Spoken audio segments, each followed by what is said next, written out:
Hello friends, स्वागत है आपका मेरे यूट्यूब चैनल ज्ञान कोश में। आज हम करेंगे कक्षा 10 की पाठ्य पुस्तक क्षितिज भाग 2 का पहला पाठ, सूरदास के पद। प्यारे विद्यार्थियों, सूरदास जी श्री कृष्ण के अनन्य भक्त थे। उन्होंने श्री कृष्ण के रूप सौंदर्य का बेजोड़ वर्णन किया है। उनके बारे में कहा जाता है कि सूरदास जी श्री कृष्ण के वात्सल्य का कोना कोना झांक आए थे, अर्थात ऐसा वर्णन किसी और कवि ने नहीं किया है। उद्धव श्री कृष्ण के मित्र थे। उनको संबोधित करते हुए यहाँ पर गोपियाँ कहती हैं, उद्धव तुम हो अति बड़ भागी, अप्रत स्नेह तगाते नाहिन मन अनुरागी। अर्थात इन पंक्तियों में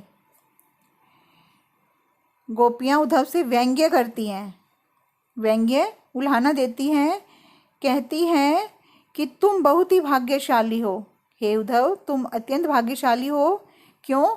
जो कृष्ण के पास रहकर भी उनके प्रेम और स्नेह से वंचित हो। अर्थात जो तुम हमें श्री कृष्ण को भूलने की बात कह रहे हो वो है कदापि नहीं कहते। अगर तुम्हें प्रेम की परिभाषा का जरा भी ज्ञान होता। पुर इन पात रहत जल भीतर, अर्थात जैसे जिस प्रकार कमल, तुम उस कमल के पत्ते के समान हो जो जल के अंदर रहते हुए भी जल में डूबने से बचा रहता है। अर्थात तुम श्री कृष्ण जो कि प्रेम के अथाह सागर है, उनके पास रहते हुए भी उनके प्रेम से वंचित हो। जो जल महा तेल की गागरी, बूंद न ताको लागे। देखिए, एक और उदाहरण देते हुए गोपियाँ उद्धव को कहती हैं, जिस प्रकार तेल की गगरी को जल में भिगोने पर भी उस पर पानी की एक भी बूंद नहीं ठहर पाती। प्रीति नदी में पाव न बोरियो, दृष्टि न रूप परागी।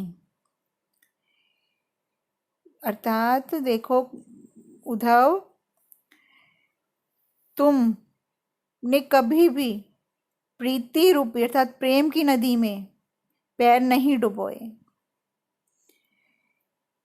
सूरदास अबला हम भोरी गुर चोट चाटी जो पागी। तुम बहुत विद्वान हो। उद्धव जी को विद्वान कह के संबोधित करती हुई कहती हैं गोपियाँ, इसलिए प्रेम के रंग में नहीं रंगे, परंतु हम गोपियाँ भोली भाली हैं। हम उनके प्रति ठीक उसी तरह आकर्षित हैं जैसे चींटियाँ गुड़ के प्रति आकर्षित होती है। हमें उनके प्रेम में लीन रहना है। देखिए, जब उद्धव आते हैं गोपियों को संदेश देने श्री कृष्ण का कि अब श्री कृष्ण तुम्हारे पास वापस नहीं आएंगे, उनको भूल जाओ, और उन्हें ज्ञान का योग का संदेश उपदेश देते हैं, तब गोपियाँ उनको कहती हैं कि तुम श्री कृष्ण के पास रहकर भी प्रेम की परिभाषा को नहीं समझ पाए। मन की मन ही मांझ रही, कहिए जाई कौन पे उधो नाई परत कही। इसमें गोपियाँ कहती हैं उद्धव से कि जो हमारे मन की बात थी, गोपियों के मन की बात उनके मन में ही रह गई है। वे कृष्ण से बहुत कुछ कहना चाहती थी, परंतु अब वे नहीं कह पाएंगी। अवधि असार आस आवन की, तन मन बिथा सही। उद्धव को कहती हैं कि अपने संदेश देने का उचित पात्र नहीं समझती वो उद्धव को, और उन्हें उनकी बातें सिर्फ कृष्ण से कहनी है, किसी और को कहकर संदेश नहीं भेज सकती। कहते हैं कि इतने समय से उन्हें आशा थी कि कृष्ण के लौट आने की, हाँ, और यही आधार मानकर गोपियाँ तन मन हर प्रकार से विरह की व्यथा, विरह का दुख सहन कर रही थी, क्या सोचकर कि एक दिन श्री कृष्ण अवश्य आएंगे और गोपियों का दुख दूर करेंगे। अबिन जोग संदेशनी सुनी सुनी, बिरहनी विरह दही। परंतु श्री कृष्ण ने हमारे अर्थात गोपियों के लिए जो ज्ञान का योग का संदेश भेजा है उद्धव के माध्यम से, उसे पाकर गोपियाँ और अत्यधिक दुखी हो गई हैं। उनके विरह की आग में और भी ज्वलन, अर्थात उनकी विरह की आग और भी अधिक तेज जलने लगी है।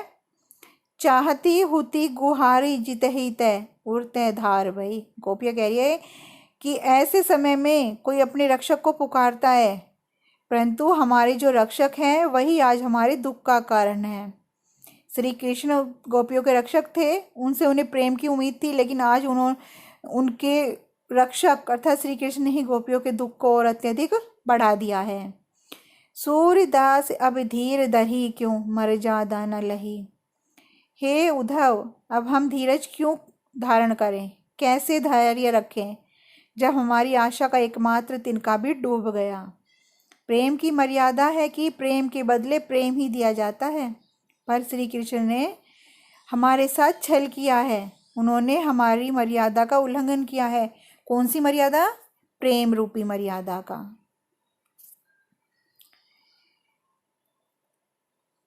हमारे हरिल हारिल की लकड़ी, मन क्रम वचन नंद नंदन और यह दृढ़ करी पकड़ी। इन पंक्तियों में सूरदास जी गोपियों के माध्यम से कहते हैं कि कृष्ण गोपियों के लिए हारिल की लकड़ी है। जिस तरह हारिल पक्षी लकड़ी के टुकड़े को अपने जीवन का सहारा मानता है और उसी को जीवन भर पकड़े रहता है, गोपियाँ भी श्री कृष्ण के प्रेम को अपने जीवन का आधार मानती हैं। जागत सोवत स्वपन दिवस निसी कान्हे कान्हे जकरी। उन्होंने मन क्रम और वचन से नंद बाबा के पुत्र कृष्ण को अपना माना है और इसलिए गोपियाँ जागते हुए, सोते हुए, दिन में, रात में, स्वपन में केवल कृष्ण का नाम जपती हैं। सोनत जोग लागत है ऐसो जो करो ककरी। गोपियाँ कहती हैं उद्धव से कि उद्धव, हमें तो तुम्हारी ये योग की जो बातें हैं, योग का संदेश है, वो ऐसे लग रहा है जैसे कड़वी ककड़ी। सूतो व्याधि हमको ले आए देखी सुनी ना ककरी। गोपियाँ उद्धव से कहती हैं कि हे कृष्ण के मित्र उद्धव, तुम तो हमारे लिए ऐसी बीमारी, ऐसी व्याधि ले आए हो ये योग की, जो हमने कभी पहले सुनी नहीं और ना ही कभी भोगी। यह तो सूर तिन्हें ले सोपो जिनके मन चक्री। हे उद्धव, यह योग का संदेश तो आप उनके लिए उनको जाकर दो जिनके मन चक्री अर्थात भ्रमित हैं। हमारा मन तो केवल श्री कृष्ण के प्रेम पर केंद्रित है। हरि है राजनीति पढ़ी आए, समूची बात कहत मधु करके समाचार सब पाए। गोपियाँ कहती हैं कि श्री कृष्ण ने राजनीति पढ़ ली है। गोपियाँ बात करती हुई व्यंग्य पूर्वक कहती हैं कि वे तो पहले से ही बहुत चालाक थे। श्री कृष्ण तो पहले ही अत्यधिक चालाक थे और अब उन्होंने बड़े बड़े राजनीति के ग्रंथ भी पढ़ लिए हैं, जिससे उनकी बुद्धि बढ़ गई है। एक अति चतुर होते पहले ही अब गुरु ग्रंथ पढ़ाए, बड़ी बुद्धि जानी जो उनकी जोग संदेश पढ़ाए।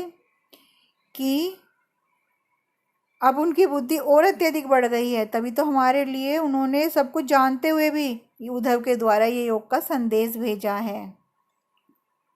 उदो भले लोग आगे के पर हित डोलत धाए।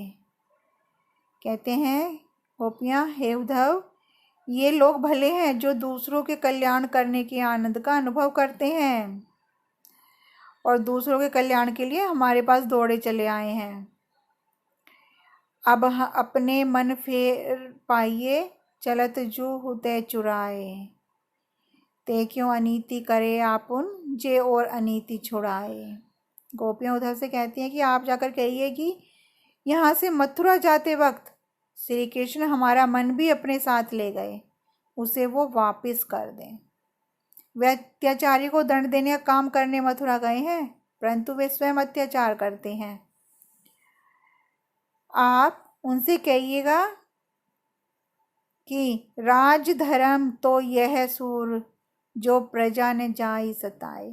कि राजा को हमेशा चाहिए कि वो प्रजा के हित का ख्याल रखे, उनका कल्याण करे, उन्हें किसी प्रकार का कष्ट नहीं पहुंचने दे। यही राजधर्म है। अर्थात हे उद्धव, आप श्री कृष्ण का जो संदेश, योग संदेश हमारे पास लेकर आए हैं, उससे हमारी विरह व्यथा और बढ़ गई है। आप ये संदेश हमारा ले जाकर वापस श्री कृष्ण को दें।